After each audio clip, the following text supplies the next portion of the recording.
Welcome to our channel the wanderlust হিরোইট। যে বুদ্ধ পূর্ণিমার দিন সকাল সকাল পুজো টুজো করে আমি আর কোয়েল বেরিয়ে পড়েছিলাম। আমার খুবই ক্লোজ ফ্রেন্ড সঞ্জয়ের প্রেয়সী বাড়িতে গৃহপ্রবেশের নেমন্তন্ন ছিল।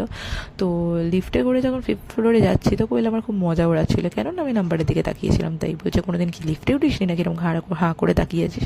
তো যাই হোক, আমরা সকাল সকাল চলে গেছিলাম। তো আমরা ওই জন্য পুজো আমরা গেছি, তারপরে পুজো স্টার্ট হয়েছে। তো ঠাকুরমশাই সবাইকে আমাদেরকে বাইরে বার করে দিয়েছিল, কারণ এটাই নিয়ম ছিল যে ওরা প্রবেশ করবে, মন্ত্রতন্ত্র ঠাকুরমশাই পড়ছিলেন, তারপরে আমরা প্রবেশ করবো। তো যাই হোক, যারা ঠাকুরমশাই যেভাবে নিয়ম মানে যেভাবে বলছিলেন সেভাবেই ওরা পালন করছিল। তারপরে ঠাকুরমশাই বললেন যে এবার ঠাকুরকে খেতে টেতে দিয়ে তোমরা সবাইকে খাবার পরিবেশন করে দাও। তো সঞ্জয় গলায় এই লাল রঙের কাপড়টা পরে আমাদেরকে পায়েস দিচ্ছিল নতুন বইয়ের মতো। তো খাবারের আইটেমে ছিল দুপুরবেলা কচুরি ছিল, চানা ছিল, তারপরে ছিল ফ্রায়েড রাইস, আলুর দম, পনির, চাটনি আমার ভালো লাগে না তো আমি নিয়ে নিই, পাঁপড় আর মিষ্টি ছিল। তারপরে আমরা আবার একটুখানি দেখতে পেয়েছিলাম পুজো, তারপরে আমরা বাড়ি চলে এসেছিলাম। তো এই ব্লগটা ভালো লাগলে লাইক করবে, শেয়ার করবে। টাটা।